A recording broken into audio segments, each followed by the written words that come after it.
Hello, hello, everyone. It is Kenyon here. It's Basketball Rewind. I am joined by my usual suspects in Beyond the Locker Room and Coach Roach. Thank you for joining me today. We come here. Raptors have lost a couple games. They did win a couple games as well, but not this week. It hasn't been the best week from what I remember. Unless they won, maybe did they win one game? I think. No, 0-3. Yeah. So, 0-3 is really where they are, Well, I and guess 1-3 because Sunday night they play Golden State. So in theory, one and three. right. I just true because we went I think a little bit before than last time, so our scheduling is a little bit messed up, right now.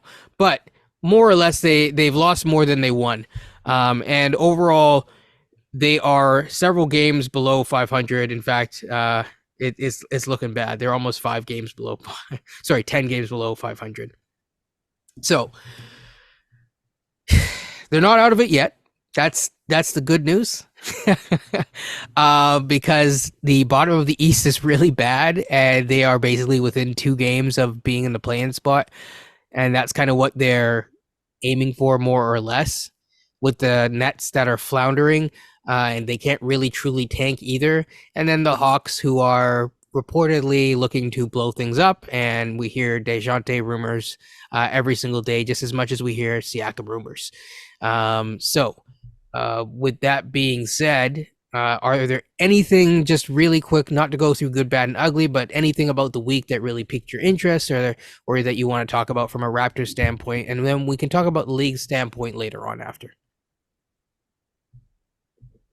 Just how important, I'd say this, Jakob Poeltl's defense has been mainly ever since the trade. But my goodness, when we lost him against the Clippers and Utah, it was disastrous without his size in the paint, on the boards. Uh, we lost. Oh, sorry, we lost him against the Lakers too. My apologies. So that size really could have been used against Anthony Davis. The way that he was, I think he was averaging about 3 blocks a game since the trade, roughly, which is it's really good. And I think this trade just opened up a bit more for him to operate, and not just offensively, but also maybe his defensive positioning as well a little bit. Mm-hmm. So that was something that I've kind of wondered, or sorry, something that I've kind of noticed ever since the trade and throughout this West Coast trip is that we've really missed his presence on the boards. Beyond. And yeah, I think that's the one the major takeaway. I would say just, I mean, yeah, rough night against Utah, but I think for the most part this week is like, kind of looking like the RJ Barrett week a little bit. Like he really had a really nice week. Obviously, he had like a career high as a Raptor. Um, he's been overall. I mean, he had a tough night against Utah, but then again, everyone pretty much had a rough night against Utah. But I think overall, his playmaking has been great. I think him working with that second unit. I think that's been a really nice thing. We now seen that our second unit is slowly stabilizing. It's not there yet. I think there's some things that we'll discuss during today's episode that where I think improvements can be made. But overall, that part I like in this case here. So I'll say that. Yeah. Yeah, I mean, what I've noticed is that the defense is really bad. I do think that from a defensive rebounding standpoint, they do miss having more time of NBA functional rotation minutes from the center spot. Um, Thad's not really a center. He's more of a power forward. He's also above the age of 35 at this point.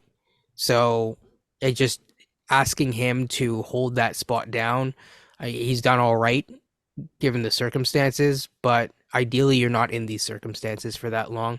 Jonte Porter, I think he's shown. I know someone called him small the other day. He's not small. He's actually bigger than I thought. He's a good 6'10", 6'11". He's a lot bigger than, like you compare him to Precious and it's just like, whoa. So once that shot starts hitting, it's fine. But the fact that he's able to mix it up on the boards and give you extra possessions and stuff like that and extra chances, I think that that's big. I'm not going to talk about the refs. Darko did enough of that for everyone. Um, Should he yeah, start? ooh, yeah, Yeah, I'm at the position now. He should start. I mean, he literally started the second half against Utah. I don't think you're going to be any worse than having him or that at this point. I think he will probably be better overall defensively. look, you have, and I think it's the games that you have them active that actually count, not necessarily whether they play or not. Yeah. So for a two-way, I believe you have 65 games that you can play them for. You cannot play them in the playoffs. Any game that he's active for, like now, you should be maximizing what you have in him. Just A, so you can see what you have.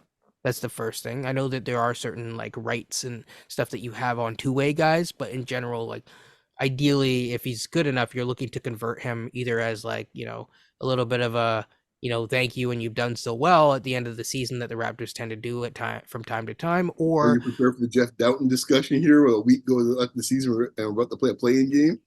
But why haven't they signed Porter? Like, it's well, that's a coming. whole other. It depends on what happens moving forward, but yeah, It's it's coming. yeah. It's I don't know how many years of service he has, so that also factors into those discussions and how close they are in terms of money wise to the line. I know that they do have enough room to probably sign him comfortably right now, but there's also potential deals that could go down even beyond the big one that everyone keeps wanting to talk about. I think that there are other deals that we'll get into in just a moment. So, but use the 65 games and use them well. It just makes Yeah, sense. no, and like in the last two games, because those are the two games he played a lot in. So in the Clippers, he played 18 minutes against the Clippers and 31 minutes against Utah. He had 5 assists, like averaging 5 assists in 2 games. We don't. Pirtle's not a bad passer, but this guy's a little bit better at passing, moving the basketball. We already know he can stretch the floor. I think moving forward, he should be signed next year. If he is your third string center behind Pearl and Koloko, I think you're in a really good spot at that center position. I He might agree. he might be hitting around 40% from three. Like I'm just going in my head. Like he's knocked down a few threes against Utah. I think. Yeah, He had well, the one. Sacramento one was where he got a jump on his 3 point Yeah. shooting. He knocked down another one against Golden State. I'm just thinking to myself, like, I think he hit one against the Lakers. I think He's shooting 25%. like 35%. Yeah. I think, yeah, I think the first game, I think it's Memphis where he bricked a couple of them. But I think, to your point, over time, I think that number's going to go up pretty quickly. I mean, to be fair, he's had a lot of low volume games where he just, he hasn't been able to get into the rhythm. So when you go like 0 of 2, 0 of 2, you know what I Yeah, mean? Like 2 games in a yeah, row, that just plummets your hard to, whole thing. But yeah. yeah, I mean, he shot 3 of 4, or sorry, 2 of 3 one game, and then 1 of 3 the other game, and 1 of 4. So I mean, the form's there. It's been close. It's not like he, hitting the backboard like some dudes on this team, right? So, um, so I mean, it is what it is. Sorry, I didn't mean to take shots at anyone, but it's true. So, definitely, I think the shot's there basically, and they should use him. But ideally, I think long term, um, maybe there's a trade out there that exists that can allow us to get at least a third big, even if it's a temporary big or something like that.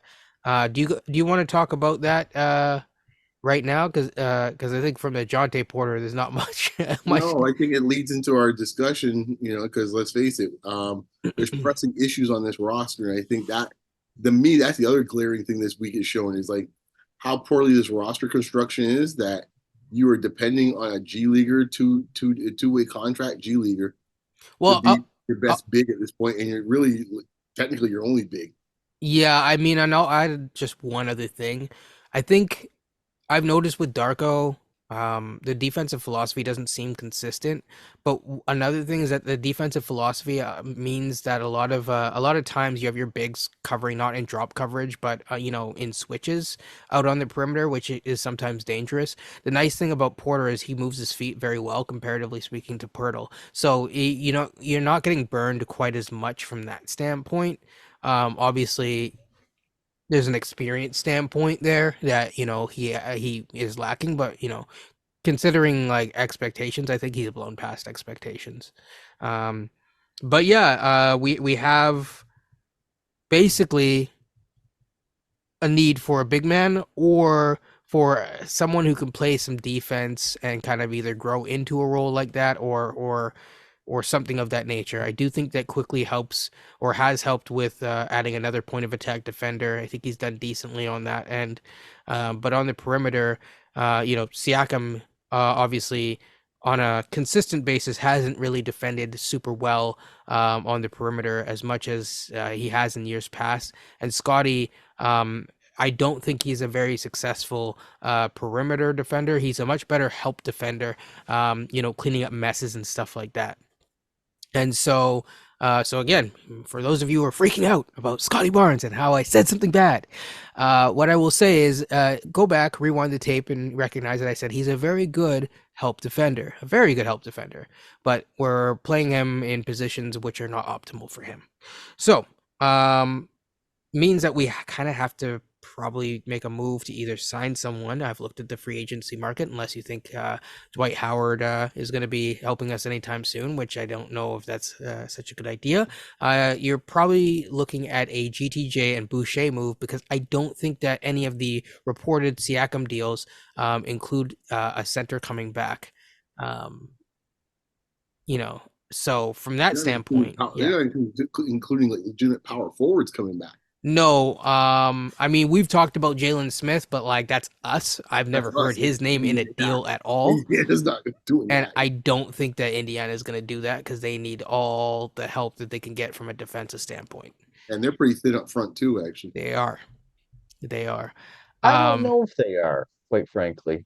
Really? Miles Turner, Isaiah Jackson, Jalen Smith, Yeah, but like, Toppin, I get that he don't play much defense, yeah, but I don't think they're as thin as maybe what it's kind of appears to be. I don't know if okay, I can't remember which one wasn't playing when they had the finals against the Lakers in the in-season tournament game, but to me it just looked like so obvious that they had no front because Miles Turner was getting eaten up by AD, but there was nothing that nothing that in this case Carlisle could look at the bench and say, you know what, I'll bring you in. And I think Jalen was hurt. I think Jackson was available, but it wasn't much else. Like it's like I think they could use another like veteran big on that team. Like, and honestly, yeah, like they could use even if they were to get Siakam, I still think they need another move for another big. Yeah, I was just thinking like if they were to get Siakam, you get one of those guys, you're still still going to be about the same for them. I just kind of maybe because I've been watching the Raptors for too long, and we've been going with one big all year. One, Yeah, it's ridiculous. Yeah. We're not normal though. Like even for them, yeah, I think they could use like I always look at having four competent big men, and right now Indiana's probably got three competent big men. That's about it because I don't even consider Toppin a big, right? no, So you have three competent big men, and like if ever one gets hurt, you're done at that point. So that's why I think even if they were to make a move for someone like Siakam, they still need to make a secondary move to build the bolster that front line. As far as the Raptors go, we'll see what turns into as far as what we're looking for because I think we need to get big. We need some beef in here in a hurry. and we also do. from a power forward standpoint, just from Indiana, just to quickly wrap up that part of it.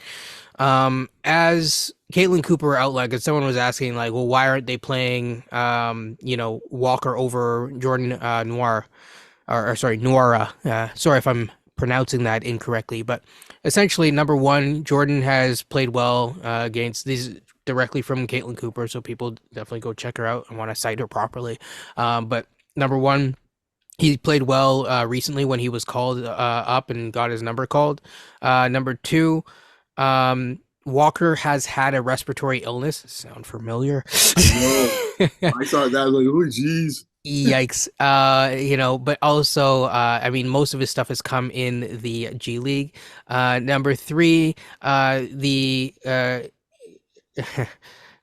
there's a lot of stuff that they have access to that we don't, and that's what goes into some of these decisions, to be perfectly honest. And that is a veteran coaching staff, not a rookie coaching staff. Rick Carlisle has a ring. Remember that, people. So I think he knows what he's doing. He's a very honest coach in terms of his situation, and he says we're not really defending much. He means it. Everyone knows. Well, trust me, the Mavericks fan, I know. Yes. So, and then finally, she also said, like, look, the Pacers are very, very determined not to move him. Or sorry, if they're very determined not to move him in a deal, that's Walker. And if they thought that he could help them win games, they would probably play him. He's not ready Yeah, right now, at the end of the yeah, day, to play I saw NBA it. level defense. And the Pacers are the fifth worst defensive team in the NBA Yeah. from a defensive rating standpoint. You But don't know, worry, the Raptors aren't far from them. They're ninth. in Yeah. other words, coach, that bar is pretty low. He still can't make it over the bar. Yeah, Just saying. Just yeah. saying. Bleed out in this case. The Pacers lack perimeter and wing defenders, in my opinion, more so than they do with like a Turner or a Jackson or a Smith. They need a wing. OG would have been perfect for them, and Siakam to a degree, I think, would definitely be a help to them. But you know, they're not exactly going to be, Minnesota or Philadelphia overnight on defense. No, no. And I am impressed with. Well, I mean, Minnesota was good defensively last year, but even this year, I'm really impressed with how they've been able to make it work. Obviously they have they have Jaden McDaniels.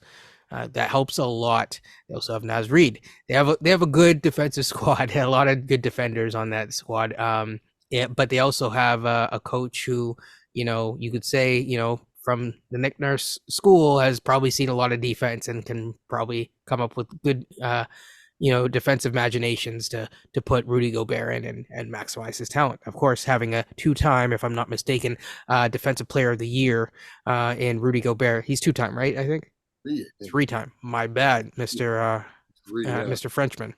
Oh. Um, helps a lot. It helps a lot. It's like when we got Marc Gasol, our defense wasn't bad before then, but like he just made it something otherworldly. And so I can say whatever I want about Rudy Gobert's offensive game, which he's been overall better at maximizing the small abilities that he has on that end, but defensively, my goodness, different level of player. And also Um, too, well, mhm. Conley at the top of the point of attack, like he's not like how he was before, but he's still no one's fool when he comes defensively. He knows where to be in the right spots. Like he's not gonna put himself in a position where he's gonna get exposed in this case. And I think you get those two guys kind of as the spear, everyone kind of falls into place. He also used to play with, if I'm not Yes, mistaken, he which knows also what to do. helps. Yeah, he knows So the there's a little strength. bit of familiarity of where how to funnel someone into Rudy or whatever. So that helps. Mm-hmm. Um, I liked Mike Conley. I didn't like his age, but I did like Mike Conley last year. They can So play well though, yeah, yes, I wouldn't have been mad if they went and got him. To be perfectly honest. So. But yeah, I mean, right now as it is, I mean, I kind of talked a little bit about our standings. Speaking of Utah, Rudy Gobert's old destination, really quickly, Utah is in the mix with our Rockets, who are still hanging on in front of the Lakers for play-in spots. So that's really interesting. And Utah's actually on a five-game winning streak. So shouts to them. Honestly, it doesn't sound like they are necessarily looking to have a garage sale anytime soon, per se. So yeah, but let's go back to what we were talking about, which is trades to help the Raptors defensively and stuff like that. Now, I've thought of a couple trades. I don't know if you want to talk about them, or if you just want to talk about trade targets. We can do it either man. or. Let's cut the chase, man. Okay. For good So luck. Beyond, do you want to start? We can just talk. We don't have to talk about frameworks, but more so targets, just in general that we've. Well, okay, from Yeah, the target standpoint, I've been kind of hot and bothered with these guys in this case. Kind of my key targets I've been looking at. From a yeah, center position, I've been wanting to get Wendell Carter the moment I saw him come back and he couldn't start in Orlando over can't remember homeboy there that was literally just having a cup of coffee a couple weeks ago before the season started. Batazi. Yeah, yes. My apologies to you and your family, sir. I completely slipped my mind. But when you can't get your job back for a guy who just kind of walked into the league, about 3 months ago, that usually tells me it's time time for you to start packing your bags. And at that moment, I told you guys like that's the man I would be looking to target. Yes, he has his own injury issues. I understand, but he's got some good bulk to him. He's still quite young, and he's fairly athletic, and he can shoot a little bit. And he still has a lot of talent. And I'm thinking to myself, like, he's still in theory he's a more of an undersized center, but because he's got the girth, he's not as bad as a typical 6'9" guy we have. He's actually 6'9" with a little bulk, which we don't have on our team. We really have not one bulky dude on our team. You think about just from a size standpoint, like a shape of a physiology standpoint, like that younger, bulkiest dude, that ain't really what you want. You need some beef at some point. So I would love to see them target him. I'm not sure if there's another big out there that you can get that's kind of, that's kind of someone that's like people are looking to get off of it. I mean, right now, bigs have become, it's ironic. Everyone talks about these 3-point shooters. Bigs have become pretty much like almost like precious gems in this case here. Like if you can get one or two of them, no one's letting them go. It's like, it's amazing how things kind of flip around now. It's like, it's like, please, anything for a big, and no one's letting their bigs go. So I don't even know if there's a second one. I mentioned a Chicago scenario when it came to centers, and he technically, I guess he's a front court player. Let's put it that way. And that was Patrick Williams. But I think it might be hard to figure out a scenario with him. But he's another one. It seems like another young player is a bit disgruntled over time that might be a fresh start. yeah. The Patrick Williams thing is tough because the money. I tried a couple different ways, and I can't really get away for the money to fully work. But yeah, Coach, do you have any targets that you would go for? The Wendell Carter, we kind of mentioned it uh, going back a little while ago, actually, really before they said he was on the trade market. He's a 90th percentile defensive plus box or minus defender. I did not think he would be that good because you look at the numbers, you're like, he's not even he's getting half a block a game, but it must be probably positioning, probably, yeah, boxing out. I mean, he's shooting 40% from three. He's not a high volume shooter, but he doesn't have to be. I think with the uh, Batazi kid playing more minutes, and Wendell Carter's on a really good contract too. I think he's making like 15 million over the next 3 or 4 years, so he's locked up for quite a while. I can imagine Orlando's asking price will be quite high, though. I think That's it's my even only less. It's thing. 13 this year. 13 million. Oh man. So okay, so now let's get to the fun now. So you said their asking price would be high.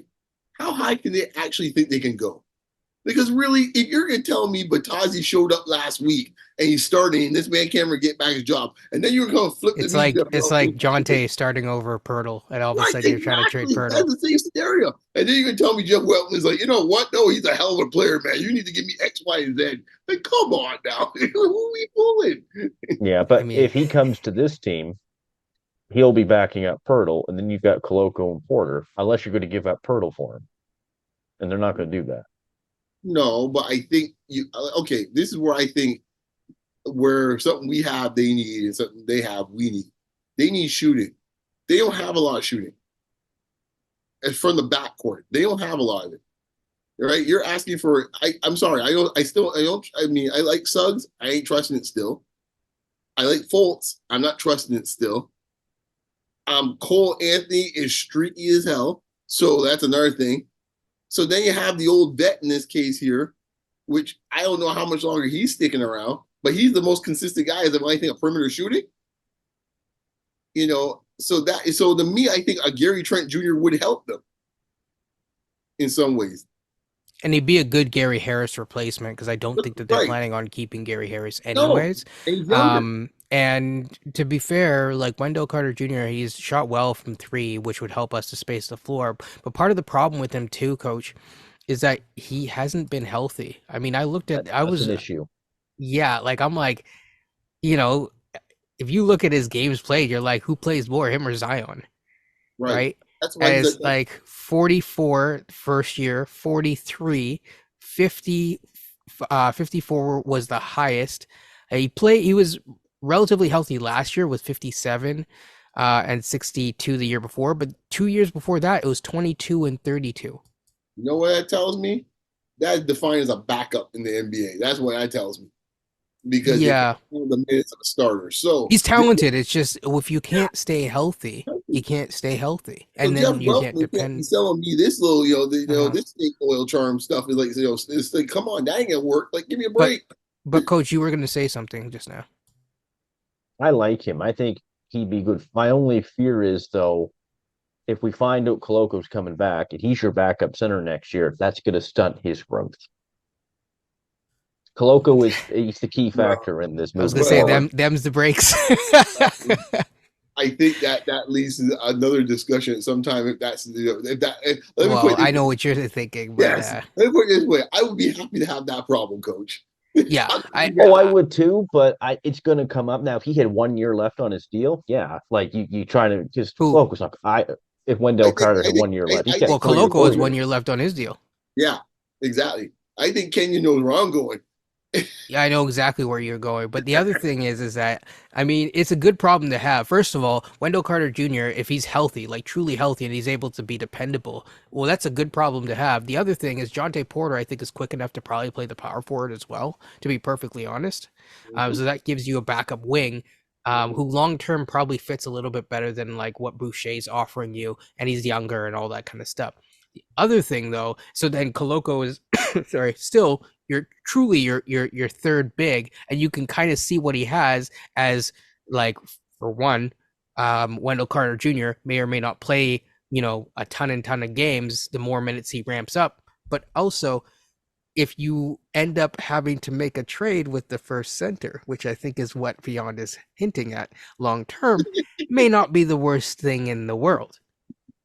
Just saying. It's a All good of a sudden, salary ballast to yeah, if you were to have. have that scenario, you have two guys that can shoot threes, and another guy looks like he might be capable to do so as well. Oh boy, you have a bunch of guys inside that can actually finish around the hoop. Yeah. Ooh, But I could to go coach's more. point, his defensive metrics are really really good, really good. They've always been pretty solid as well, and we're missing rebounding Yeah, help. I mean, we need some folks that that eat some ground provisions around here, man. We need some guys with some bulk around here, man. We've been working with these lanky dudes for about 5 6 years now, and like it's one or two are fine, three fine, but we need some dudes with girth, man. Like seriously, this is the NBA, man. Like this ain't high school. Any Yeah, other? I mean, Oh yeah, Coloco will be on a cheap contract next year. See, he's barely played one, and we know the Raptors they like to get guys on the cheap or try to keep guys on the cheap. They will get him cheap, man, because no one yeah. wants to with you. So Well, and that's the other thing too. It's like you haven't had enough. He hasn't. If he's missed his whole second year, I don't think he showed. He showed to me he showed enough, but I don't think he showed enough to get some big huge raise, unless he plays out of his No, mind no, next year, which is no. again that's a good problem to have. But even if he does, like he'd have to be like literally out of his mind, like pushing for like most improved type of a thing to really warrant like some big money contract. So most likely you're looking at a minimum deal of some sort. I don't want to, count his money before he's ready, but um, I think first things first is you hope that he gets back healthy, period, end of story, and gets Yes, back on the court. I'd like to see him play in the G League first, just to see like how he looks, because it's been a bit of time since he played like any sort of 5-on-5 competitive level. I mean, he's doing wind sprints at this point on the sideline. So I'm not counting. Like I'm a big Coloco fan. People who've been following this channel for a while, that's the first video that I made was on Coloco. I'm still very high on him. But until others said otherwise, we still have games to play, and I think getting Wendell Carter Jr. as a talent, it's not a bad talent to get. And the nice thing too is, you know what, Coach? Wendell Carter Jr. can also play the four as well. can So yeah. I throw he two can't. other big? Go ahead, So Coach. yeah, go. No, he can't. No, I know he did with Orlando. Him and Bamba. I do Mm. worry about his mobility playing the four. I just feel I don't know how quick he's going to be able to keep up with some of the other mobile fours. But yeah, Mm. no, he can a little bit, I guess. He's interesting for sure for this team. Go I'm for it, just Leon. thinking more of like how do you like say he was here, how do you distribute his minutes? As like the bulk of his minutes are going to be backup five, but then you could probably get some extra, 5 minutes a game to get him up to say 20, playing at the four, and then the rest of the like 10 minutes or whatever, um, because Pirtle is not going to be able, you're not going to play him more than 25 minutes a game, so that's a lot of it's a lot of time left to like, distribute amongst whoever's left. So even if you get 15, 15 and whatever from the other two and split it that way, and then whoever's, playing better, you kind of go like that, or whoever's healthier. That's what I was thinking, but yeah. So sorry, uh, coach, were you gonna add okay. Um Nope. and you said you like Wendell Carter Jr. Are there any other I, um I got people? two centers for you guys to throw out there for you guys. Okay. So two other front court players. Let me put it that way. Of course, Kelly Olynyk is one. Yeah. And the second one I'll throw out there is Gafford out there in Washington. Yeah, so Gafford was reportedly available Mhm. recently. Um I don't know what Washington wants based on the trade that just happened, because they're giving up picks now, apparently, which is I, very odd for yeah, sure. Sure. Are we sure that they got a new front office? Is the ghost of Ernie Grunfeld. exactly. I honestly I don't know what that move means for them, but if he's available, he's not a bad get. He's not quite as like from an offensive standpoint, he doesn't give you the punch that like Wendell Carter Jr. could probably give you. But he's healthier, that's for darn sure. And he's a good center. 84th percentile defender, Yeah. He's a right? rim runner. Yeah. Yeah. So the challenge though is I think he's under contract for at least another year or two. But the reason why I prefer Wendell Carter Jr.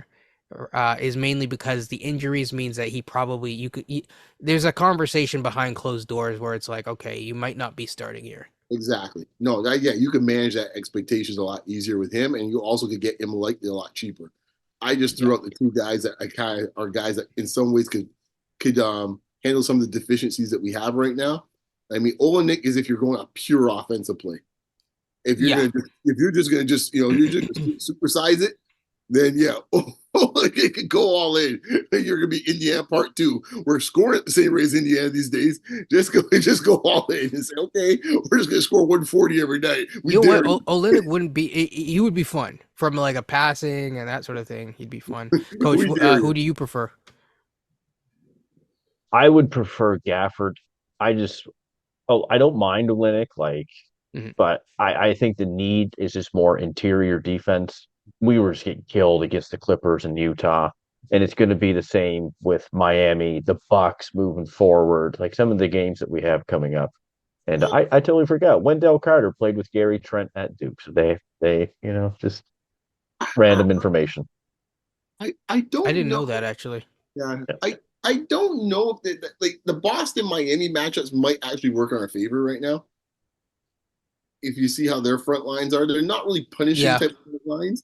Now Milwaukee's a different story, but the first two, Bam's essentially is he plays center, but really like he's a power forward. He's center playing a power forward's body when it's all said and done. So like Miami and Boston don't scare me as much when it comes to the matchups, at least when it comes to that. Miami's a Miami, good, well-coached team. That's the thing. They're well, a there's a very difference. well-coached team, Yeah, but in terms of their health, even now, like Jimmy's already this is which is what I said in my the season preview is like I don't know how many games you're gonna get out of Jimmy for regular season, so that he can be ready for the playoffs. I might Same see with Jimmy. Kyle I Lowry. might see Jimmy in Melbourne right now while watching his tennis right now. Yeah, exactly. So it's it really just depends on the health of them. But if I was a betting man, you're not. It's a much safer bet that they may not quite make it. I know everyone has them penciled in as like NBA finals and stuff like that because Jimmy, but it's tough to do that now. It I'm really is. Um, You want to go with the wing? Because I think that's the other yeah, trouble. so you know, we've talked about Royce O'Neal, Dorian Finney-Smith. Beyond, I don't know if you have anyone else beyond that you want to uh, Um, discuss. I mean, it, what's his name out in Phoenix? I had in my mind. Grayson Allen. Oh, I'm just kidding. Eubanks? Who? Sorry.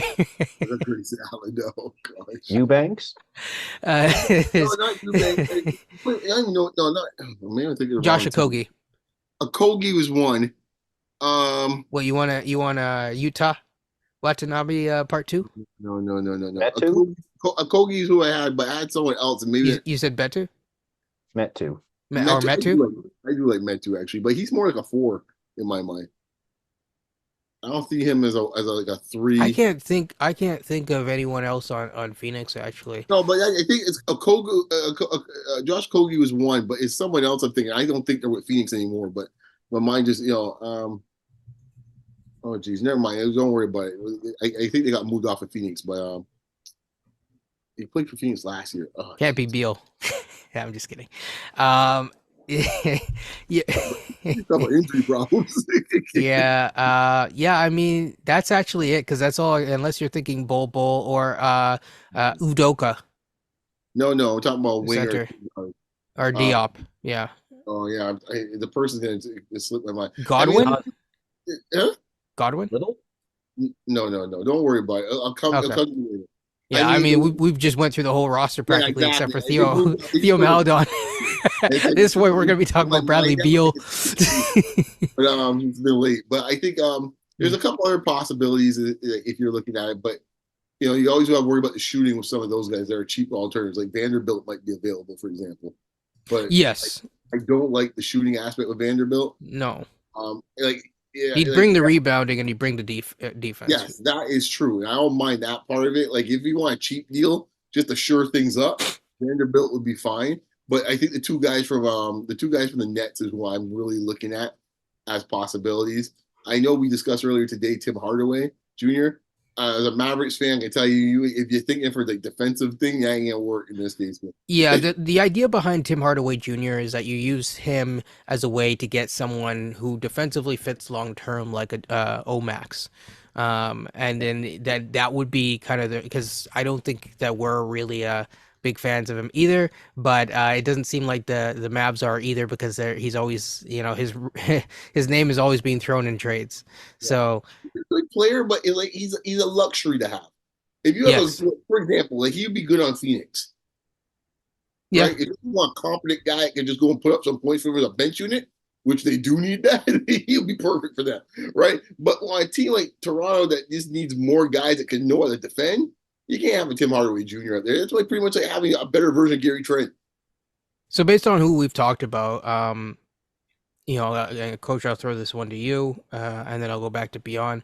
Um, are there any names that we've mentioned so far from a wing standpoint that you're like, yeah, I'm trying to name names that are like relatively available and realistic, um, just Well, so the audience knows. okay, let's go back to Orlando again, right? You mentioned his name earlier. I've given it some thought. Would we think Suggs could be a deal now? Yes, but it would cost you a lot more than yeah. And I don't know if the Raptors like it might even cost you a pick. Um, Now, That's some people understandable. might be okay with that, depending on how distant the pick is away. It may not be the worst idea. Others would probably say no. And then others would say, well, we have we have Grady, which to me, I mean, that's a whole, Well, could we kill two birds with one stone for Orlando and just make a deal with Suggs and Wendell Carter Jr.? okay. I'm trying to avoid talking about the actual trade framework, but it would really depend on what you're giving Yeah, up. I'm not asking where it would be. I'm saying could it be done, right? Theoretically, yes. Without moving a Yeah, bigger. yeah. I won't name names. Well, Theoretically, yes, but you'd have to give up some of your future coach. I think Wendell and Gary Harris. I think there's something there. Yes. And I think there's two guys. I don't like to. I won't name them, but there's two guys where the money does work, and the Fultz contracts. or Isaacs. I think that from the Toronto side. No, to the Toronto side. One of them you guys already mentioned would have to be in the deal for money reasons. Yeah. And there's Boucher's. another. Yeah, Yeah. We've discussed Boucher Trent imaginations, but yeah. again, I think getting Suggs might be a little bit too rich for us without giving up future assets. Mm-hmm. He's on a very very inexpensive rookie scale deal, and the fact that he's missed a lot of time, even though he's showing his potential now, that's gonna bite him when it comes to contract negotiations. But from a organizational standpoint, they don't mind that part of things, as bad as So that let's sounds. get to the fun one you told me this afternoon, man, which I would just have as a principle of him. That's it. Hmm, Since we're bringing back the band here for the national Canadian national team, let's head down to Oklahoma right. and let's see. Okay, so it's like, okay, Lou Dort would be the type of guy I'm talking about. Oh yes, yes. Yes, right. If it's just him, I don't want anyone else from Oklahoma City. A Lou Dort deal, and he would make sense for them to move off of from the money perspective because we know your boy is sitting there waiting in the wings. He's staring him hard. You better Yes, not slip up. You better not slip on a banana because your man's looking at him real hard right now. yes. So he better make sure all the joints are right when he wakes up in the morning because your man's breathing down his neck by minutes in this case here. I'm just saying, it looks like He his is. time might be coming to an end either now or later. And I'm just saying he would be a good fit for Toronto. I mean, he would be. Coach, I'll let you take this one away because he's your guy. Well, I love Dort. FIBA basketball is perfect for him. Money wise, yeah, it can work out with our one of our wings off the bench, who's going to be unrestricted this year. And Lou Dort, I think, has 2 or 3 years left on his deal. Really good contract, by the way. I think he's making 15 million. And we just desperately need defense. In our last on this, I'll say on this road trip, we have given up 128 points on average. That's would be like the worst defensive rating in the NBA. And for folks at home, the reason why, at least I'll speak to this, I made the guys are thinking this way too. The reason why I'm focusing on the bench for these defensive changes is that if we Mm-hmm. assume if we assume that the starting lineup is not budging much in the next while, it is what it is, as they say, for the starting lineup. So you need to find the defense from somewhere else, and that's why my focus is on the back. I think Schroeder is competent. I think Schroeder's fine, but it ain't a lot of help with Schroeder on that bench. He's playing 4D. Yeah, Well, the other thing too is that even if you decide to move Siakam, you still most of the deals aren't coming with like these all worldly defenders and stuff like no, that. No. You're still gonna need it's these gonna be these type of worse. players. It will be worse. And so because again, the guys that they're talking about, like if you're looking at an Atlanta deal, there's not a lot of defenders coming. I guess people would argue that Hunter, who is now injured, is apparently a defender. He's a budget defender. Um, and Atlanta's not doing well, so I'm good. You know, I mean, you just go down the line. Indiana, they're not giving you a lot of defenders. I know there's a lot of Nemhard supporters, but he doesn't really have a place on this team. Jarris Walker is currently, according to the Indiana Pacers, not an NBA player. Um, just saying what they feel.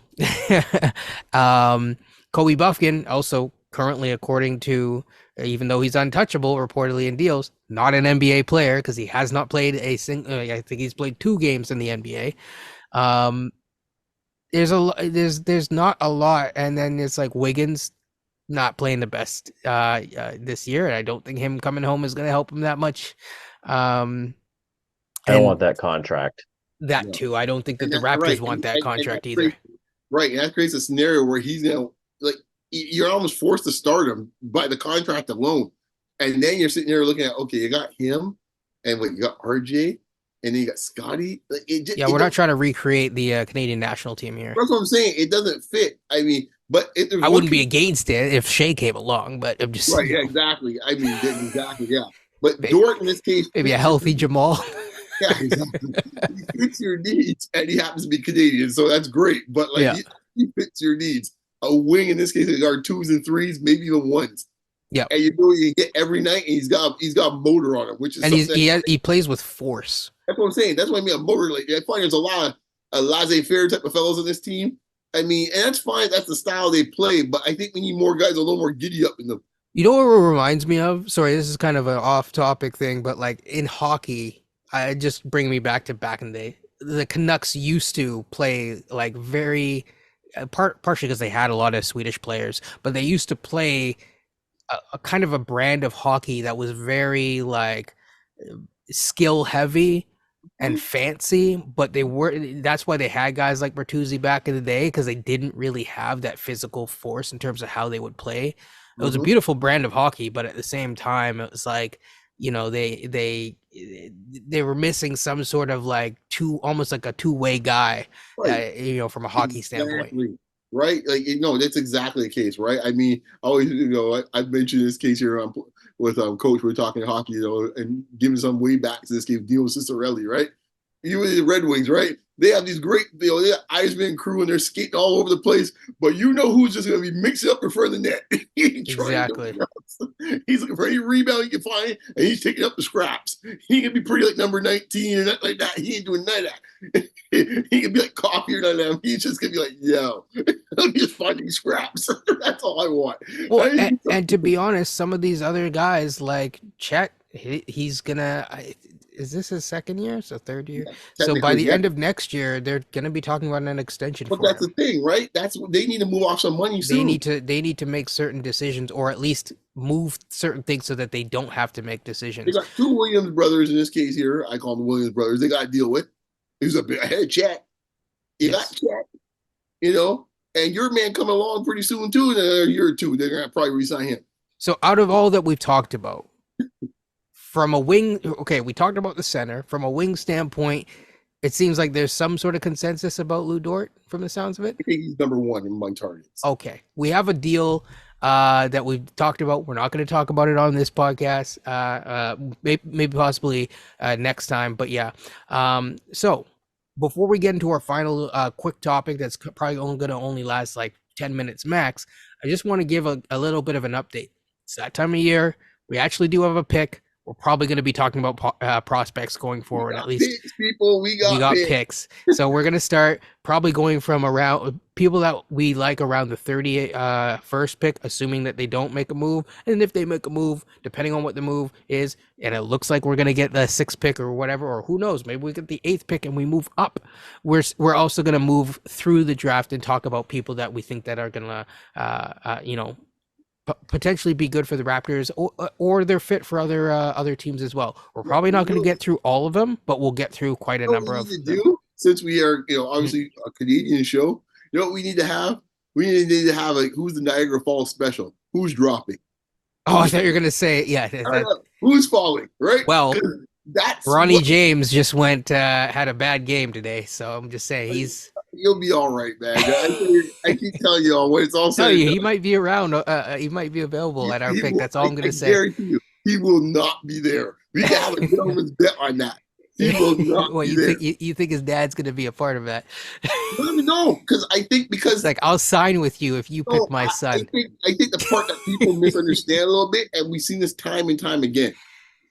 LeBron James kids have grown up in this business. They know the business. They know about being professionalism. They know what it takes. When they start getting around and they start doing combines and stuff like that, and you watch and see, all right? Don't be fooled, folks. All right? And you watch and see, it's going to look very different. You just don't want LeBronto 2.0. That's all I'm going to say. No, trust me. Let me tell you something right now. If he was available at 31, I would take the pick. Yes. Because, yes, I would do it. Yes. Coach, would you? I mean, it's early in his college career. I'd have to think about it. I'm taking the LeBron thing aside. He's a good perimeter defender. He's got nice form. He's a good athlete. Does having LeBron James as your father help with your draft stock? Yeah, if you want to believe it. I think he could go in the late first. And don't know if he'll slide to the second. Right. And to use Kenyon's favorite phrase in this case here, his situational awareness is extremely high. You would hope so. Yeah, you would hope so. No, I know. So I watched that kid play McDonald's All American. That guy Yeah. was moving into open space. I missed that game, by the That way. I have to go back and NBA watch it players one of up these to this days. day still don't know how to do Because it. you guys were watching it together, and I was Yeah, talking to you, but I was busy doing something. yeah, So yeah, yeah. yeah. It was like you can see it's like, okay, this is someone who's been coached by NBA people, and Because he I knows. remember you guys went in with like a blank slate. You guys came out of it like this dude is he's got game.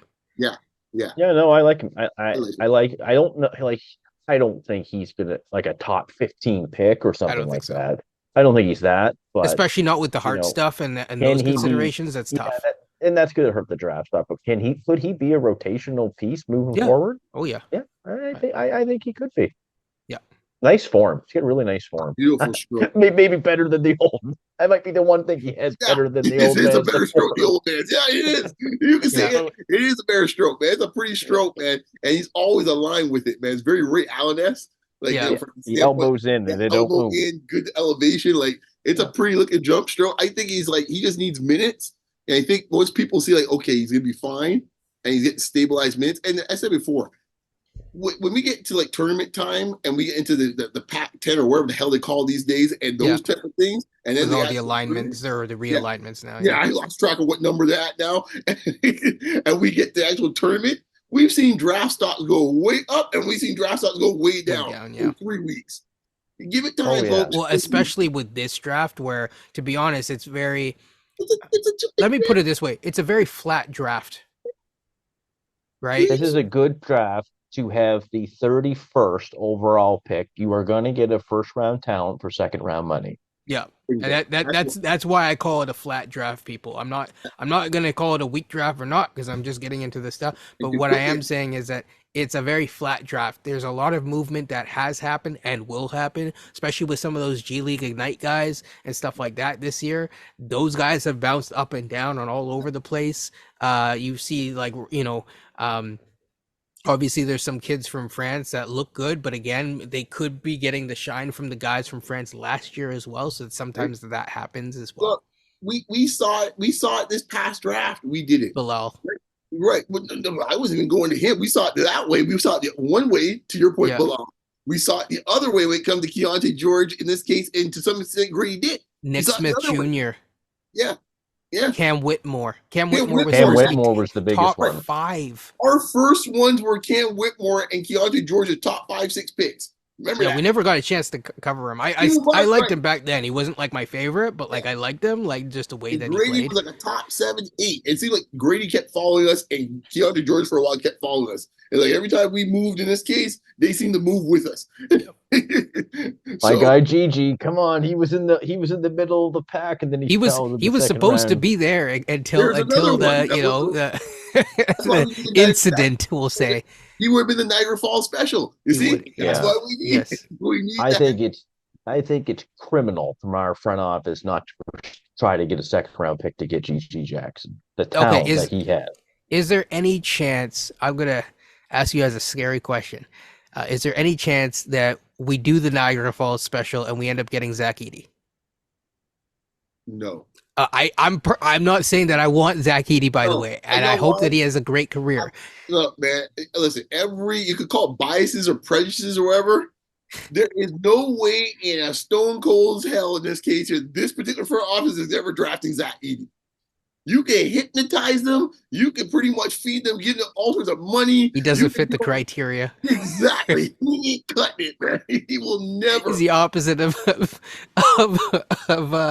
of, of Isaiah Thomas. I did not fit the criteria. I don't know why they picked me. Yeah. He's never. That dude's too slow, man. I'm not supposed to be here. I'm supposed to be over there and on this other team. I'll be my Raptor if he's a Raptor, man. Because if there's anyone the most unlikely, un-Raptor-like player you've ever seen, yeah, he'll get a shot somewhere in the NBA. That size and stuff like that, someone will give him a shot. Oh, he's already got a jersey lined up in Boston. Don't worry about it. I could see that. Hey, they tried it with Taco Fall. Taco Fall. If they finish first, they'll have the last pick in the first round. What's his name? Marjakovic? The guy on Dallas. Oh, you know what I'm talking about? Yeah, I know what you're talking about.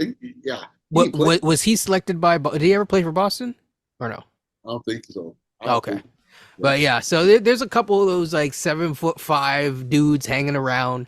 Keep cashing them checks and that sort of thing. I obviously from a college standpoint, he is ripping it up. He's probably going to get another National Player of the Year or whatever he got last year, I think. Yeah. So shouts to him. Are they Um, number one right now? I I think think they are. so. They're on a tear. I know that. I think they are number one right now. I mean, it's hard to play Yeah. against a dude that's Yeah, seven because five. quite honestly, there's not a lot of them in college left. That's the thing. There's not a lot of 7-footers in college. His PER is almost 38, Yeah, which is ridiculous. We yeah. just throw the ball up to him in this case here. There's no one. He's got a bunch of Yeah. It's like little Wemby with size and but minus the about 100 flexibility and times stuff. slower. Yeah. Yeah. Yeah. No, yeah. It's the foot speed that's But just going just to hurt like him. literally just like there. I think the key for him, the swing skill will be the passing. If he learns how to pass, because he's never gonna be like a stalwart defender, in No. my opinion. Is there But if he anything you can can do to lighten the feet a little bit? You lose that could help too. I mean, from an Olympic standpoint, I'd like to if he might be needed. So, if we can get him to, even as a third big, he's probably going to make the team. So, um, if he can lighten up those feet a little bit, it will help us from that standpoint too, because then he can get at least 5 minutes or something like that. So, I guess you could kind of call that our third topic, unless there's a few other things that you guys want to Oh man, discuss. wait for that Niagara Falls special, man. We good, man. Yeah, so prepare Hey, for the night roll. there's always people that fall out of the first round into the second. Koloko was prime example. First round talent, second round pick. Hey man, Koloko, I think if we'd have kept our pick, he'd have been it. since we're on this Canadian theme all night, man, your boy there, Leonard Miller, did a nice swat the other day there. So, like, since we're on the Canadian tip, it's been a running theme throughout the show. Yes, this is not on purpose either. No, It it just really so hasn't. happened, you know. Um, yeah, I mean, so here's a good question just to kind of round out the discussion and finish off with some Raptors related stuff. In terms of the Raptors specifically, do you see them A making the play in? And B, do you see, regardless of like what positioning they are, I don't think that they're out of it yet. I'm not trying to be overly optimistic either. They're not in a good spot, people. And the next 10 games are like very important. And then of course, then the schedule does lighten up a little bit. But yeah, do you see them making the plan? Honestly, this one I've avoided talking about this individual for the most of the night, but it all depends on that individual if he's here or not. If that individual is no longer here, they ain't making it to I the was gonna play. make a joke about someone else on the team. I know who you're talking about. If the person shows up, but I won't. Um, we'll talk about that later. Because the schedule does lighten up a little bit in about a Yes. week's time. But if the certain individual is not here, I find it hard to believe, considering some of the deals we're talking about. That group pick whichever team they trade him to. I don't see that composition getting into a playing spot. I don't. Um, yeah, I don't see so. One thing I would say though, for folks at home listening, just a little bit of a trivia question. By all means, if you could count, name how many Canadians we mentioned today, I would love to know in this case here, man. Post it down below. I think Yeah. we might get the whole national team. I think. Just about. And if you want to add how many of those guys make the national team, that'd also be good. So Yeah, definitely, obviously, like, comment, and subscribe. exactly. Down below the description. Coach, any thoughts? Any final parting thoughts? Yeah, the play-in, I think you got to shoot for the ninth seed, just like you did last year. It's still within reach. Atlanta's losing just as much as we are. They're in the 10th seed, I think. Get Brooklyn. I don't know what Brooklyn's going to do. I think they're going to fall off a little bit as well. Chicago, who knows, even though they are winning right now. So they get to shoot for that ninth seed. And they're not good. I don't see the Raptors being 500 this year. I think they're going to be 4 or 5 games at best below 500. I think they're 9 games now. And, but there's still time to get into that ninth seed. And I think Beyond is right. You're going to need something spicy to stay on this team, I think. But also, here's the thing, too, this front office. You don't want to be in this draft in the top six. I wouldn't, because the 2025 draft is going to be much, much better. And you want to have your own pick then. And if you end up in the first round in that top six, then you do not have your pick in 2025. And that scares me a bit more because you're basically going to get a first round talent with the 31st pick. And, I know a lot of people get excited over the draft this time of year. No one's really stood out to me. I'm like, yeah, that guy's generational. That guy's a franchise player. I think there are some good players probably, but I don't really see Even in the anyone who's top like, six. I don't know. I got to watch a little bit more on the kid from France The Sar kid, and yeah. yeah, Ron Holland a little bit more. I know the kid from Kentucky. What's his name? Um, Is it Rob Dillingham or something? I yeah, think. Yeah. yeah, him. I like him, but I would just try. I don't want to be in this draft. I want to try to win. I want to try to get into that play in and then get your pick back in 2025. That's my And biggest thing. 2026. Here's And the other thing. It's 2026. like I Get rid just of it want to now. own our future. So if we decide Exactly. to do something, we can do that. If we decide not to do something, we can do that. Right? Like And I own your think future. I'll give the front office credit on this. I don't think they want their pick in this draft. I really don't. They would not have made that deal. I don't think anyway, without Well, having an idea of what this draft is going to look like. I would hope anyway. Maybe I'm wrong, you but don't know. I mean, we might have fired the people that used to scout because right now we're still working off of yeah, synergy data because per our internal stuff, now Pirtle's now a top five center, apparently. So there is that, which good for the advanced analytics crew, good for the IBM Watson and whatnot. So we're really doing well. Do you think Noah, the Noah board is going to help Pirtle to be able to shoot soon? Oh man, that ship done sailed so well, long that ship ago. sailed a long time I thought I'd ask. Listen, ago. I um, You know what I love about Pearl? You know what I love about Pearl? This is what I love about Jakob, man. he's a Jakob, good dude, honestly. no, I didn't say that. But what I love Yeah, about Jakob is there's a lot of guys in this case, just say, I'll give it a shot for a little bit. Jakob's like, dude, I ain't even trying to go out there one time. I ain't trying to go out the deep water, guy. Not a one time. yeah, You'll see once in a while, you see a guy doesn't shoot threes, like Dwight Howard late in his career trying to jack up a couple. No, man. Jakob's yeah. like, He's like, nah, I do it that. I'm not I good go, at this. I I go will about say, I will say this though.